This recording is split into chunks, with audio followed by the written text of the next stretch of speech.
Pernah dengar nama Nabi Nuh? Pernah tahu sejarah Nabi Nuh? Nabi Nuh, kalau boleh dibilang, Nabi Nuh ini pernah putus asa di hadapan Allah. Ya Allah, hamba sudah dakwah, hamba sudah mengajak umat untuk memeluk agamamu, diajarkan untuk sujud kepadamu, melainkan mereka menentangku, mereka menghinaku, kata Nabi Nuh. Maka dari itu ya Allah, terserah, turunkan bala, silahkan ya Rabb. Tuh ditawarin, Allah jawab, udah gak sanggup ya Nuh, udah gak kuat ya Allah, udah gak sanggup lagi ya Allah. Baik, jika engkau menginginkan aku turunkan bencana atau musibah, maka bangunlah perahu, buatlah bahtera, kata Allah. Buat bahtera pakai apa ya Allah?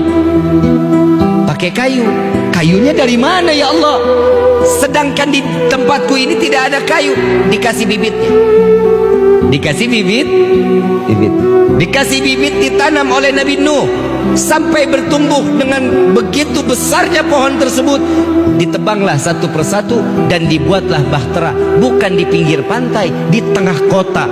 Makin umat Nabi Nuh mengatakan bahwa Nuh ini memang sudah gila. Kalau kita bikin perahu di pinggir pantai atau di tengah kota? Pinggir pantai biar dekat untuk ketemu air, ketemu airnya. Ini di tengah kota bikin bahtera. Akhirnya ini hamba Allah yang mereka yang sakit hati dengan Nabi Nuh, yang gak mau dengar dengan dakwahnya Nabi Nuh, mereka berbondong-bondong.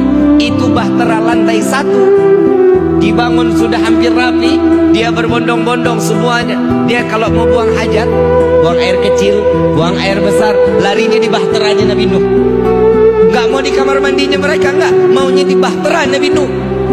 Dan tanpa disadari, saat bahtera lantai pertama selesai, Nabi Nuh mau lanjut lantai kedua, di bahtera lantai pertama ini sudah hampir penuh dengan kotoran manusia. A'udzubillahi. Ujiannya Nabi berat apa enggak? Tapi Allah kasih solusi. Kita ujian baru corona kemarin sudah puyengnya luar biasa. Untung kiai di sini nggak ada yang minta ya Allah binasakan corona, tapi dipelihara akhirnya coronanya. Jadi duit sih, betul kan? Sampai akhirnya ada di, kita singkat ceritanya, disingkat nih, kalau dipanjangin bisa sampai jam 4 pagi kita. Saat dimana Nabi Nuh ini kotoran sudah penuh, ada satu orang lumpuh, ada satu orang lumpuh keluar dari rumah. Ini kalau model punya tetangga kayak begini kita apain, kita nggak paham ini. Ada satu tetangga lumpuh, bencinya sama Nabi Nuh luar biasa pak, luar biasa bencinya sama Nabi Nuh.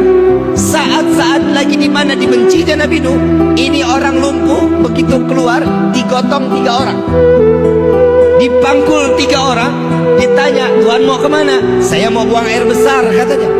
Mau buang air besar ke tempat bahteranya Nabi Nuh alaihissalatu wassalam.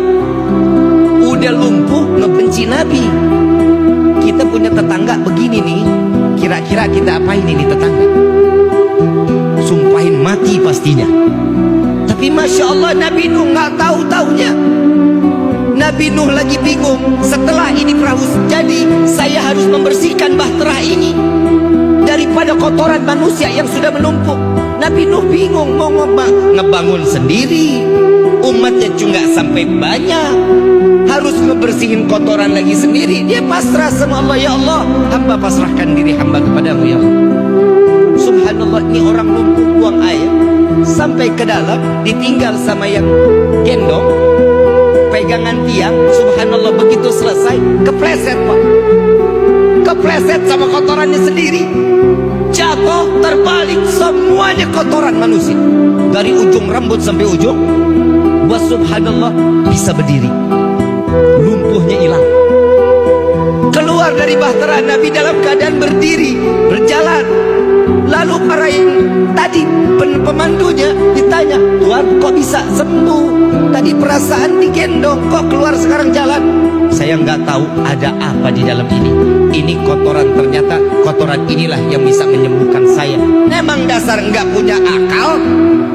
Allah balikkan pikirannya, subhanallah, satu kampung ngerukin kotorannya sendiri. Sallu ala Nabi Muhammad. Masuk nggak di logika manusia? Masuk nggak ke logika manusia? Gak akan masuk. Yang kotorin dia, yang bersihin, mungkin apa enggak? Gak bakal mungkin. Tapi Allah sudah membalikkan hati seseorang dengan penuh keyakinan. Orang tersebut yakin bahwa kotoran yang ada di dalam kapal Nabi Nuh itu yang dapat menyembuhkan penyakit. Sampai kalau kita bilang kinclong lagi. Tahu kinclong? Tahu kinclong? Kayak iklan pencuci piring.